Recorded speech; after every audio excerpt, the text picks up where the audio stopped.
E quando a gente acha que não pode piorar, é aí que a coisa descamba de vez. Não é de ver que o governo brasileiro ainda entrou com uma representação no Tribunal Internacional de Haia, na Holanda, contra Israel. Parece que comprou mesmo a briga de vez contra o povo judeu e em favor dos palestinos, diga-se Hamas. A delegação brasileira acusou Israel de anexar territórios palestinos. Em audiência nesta terça-feira na Corte Internacional de Justiça em Haia, a diplomata Maria Clara Paula de Tusco afirmou que práticas como o confisco de terras palestinas, a destruição de casas, a construção de colônias e de muros por Israel equivalem à anexação de território por parte de Israel de maneira ilegal. Na petição, a delegação brasileira diz o seguinte, aspas, o Brasil espera que o tribunal reafirme que a ocupação israelense dos territórios palestinos é ilegal e viola obrigações internacionais por meio de uma série de ações e omissões de Israel, fecha aspas. O que o governo brasileiro tem a ver com isso? O quê? O curioso, mais uma vez, é que a mesma diplomata que é chefe da divisão da ONU do Ministério das Relações Exteriores brasileiro não entrou com petição semelhante quando a Rússia invadiu Luhansk e Donetsk, territórios ucranianos, para apropriação indevida. Por que não se manifestou em Haia também?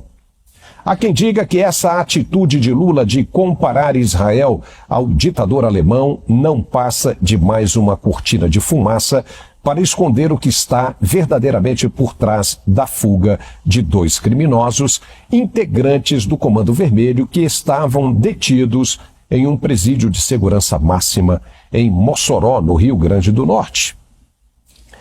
De acordo com alguns jornais de circulação nacional, está havendo uma crise imensa dentro do Ministério da Justiça e quem está pagando o pato é quem não teve nada a ver com essa história, pois é uma turma que acabou de chegar.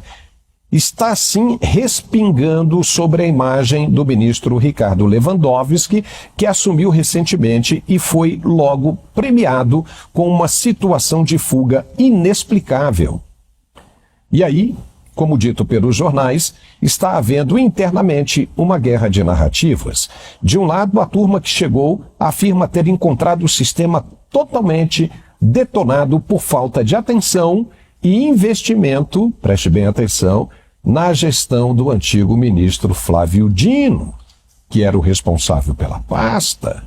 E do outro lado, os quadros que já estavam no Ministério antes da chegada de Lewandowski e sua equipe, em especial o pessoal da Secretaria Nacional de Políticas Penais. O novo titular, André Garcia, assumiu o cargo no dia da fuga dos criminosos.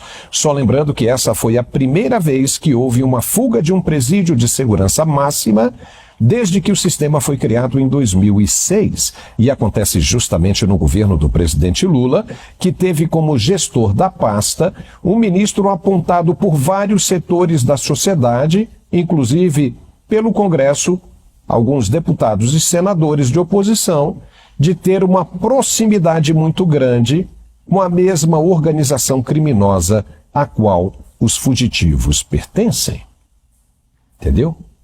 A situação também é tão grave que o Senado Federal decidiu fazer uma audiência secreta a fim de debater a fuga desses detentos de Mossoró. O requerimento foi feito pelo senador Sérgio Moro. No texto, ele sugere que sejam convocados para participar da sessão o secretário nacional, André Garcia, que pegou o bonde andando, o diretor do Sistema Penitenciário Federal, Marcelo Stona, e o diretor de Inteligência Penitenciária, Sandro Abel Souza Barradas. E como resolver esse problemaço? Os presos estão foragidos há muito tempo e sem sinais de progresso por parte das polícias que estão tratando do assunto. Estão em campo para tentar recuperá-los. São esses problemas que o presidente brasileiro deveria estar preocupado em resolver. É muito grave e pode detonar qualquer possibilidade de construção de credibilidade que o governo venha a desejar. Uma cortina de fumaça? Sim, pode ter sido sim. Mesmo porque ainda tem o encontro do dia 25 na Avenida Paulista, que está arrancando os cabelos do pessoal da esquerda. Está em jogo um plano para tentar esvaziar o encontro e tirar todas as atenções e a importância do evento. Portanto, uma cortina de fumaça caberia perfeitamente aí para esconder essas duas das principais preocupações atuais do governo. E agora vamos falar um pouco do internacional? Você deve ter visto que milhares de opositores do governo esquerdista de Andrés Manuel López Obrador, presidente mexicano, lotaram a Praça Zócalo, no centro da cidade do México, para protestar contra as medidas que têm levado o país ao abismo. Não viu? Foi uma manifestação bem grande, pacífica, semelhante à que está sendo organizada e esperada para o dia 25, agora, domingo próximo, na Avenida Paulista, em São Paulo. Essa manifestação dos mexicanos acontece meses antes das eleições presidenciais de junho, alegando que o governo do presidente Andrés Manuel López Obrador está tentando influenciar ilegalmente a votação a favor de seu partido, que pretende permanecer no governo para sempre. E não é coincidência qualquer semelhança com o governo brasileiro, hein? Esse negócio de tentar permanecer no governo para sempre. Muitos dos manifestantes disseram que exigem um governo melhor e que não aguentam mais as mazelas de López Obrador. Eles também pedem que as instituições autônomas não sejam atacadas e restringidas. Querem, por exemplo, uma imprensa mais livre e sincera. O México passa por uma de suas maiores crises da história sob o governo de esquerda. As organizações criminosas como gangues de rua, violentas, tomaram conta do país, ao ponto do governo não ter mais como controlá-las e garantir a segurança pública. Muitos mexicanos estão batendo em retirada, fugindo para os Estados Unidos e aumentando a crise imigratória do país vizinho norte-americano. Mas na Argentina, a situação está ficando bem diferente depois de muitos anos de recessão, provocada também pelos governos de esquerda, com inflação na casa dos 200% por ano e o desemprego e a fome tomando conta do país inteiro. Mas o governo libertador do presidente Javier Milei começou a dar resultados positivos em tão pouco tempo de comando do país. O Ministério da Economia Argentina divulgou nesta segunda-feira que, em janeiro, primeiro mês de governo de Milei, o país conseguiu registrar um superávit de quase 600 milhões de dólares, o equivalente a 3 bilhões de reais. Uou! E tudo isso foi conseguido com uma receita bem simples. Sabe qual é? O corte de gastos públicos. Ainda não é motivo de muita festa, pois o país precisa de mais, mas o caminho está sendo mostrado como certo.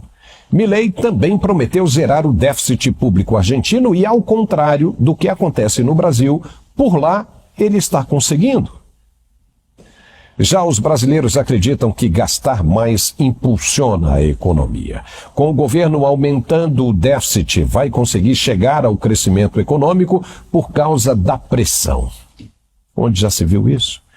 Pois Javier Milei está mostrando que a fórmula dele é melhor que a dos brasileiros e que deveria ser seguida. Mas quem admite cortar gastos no governo brasileiro? Quem?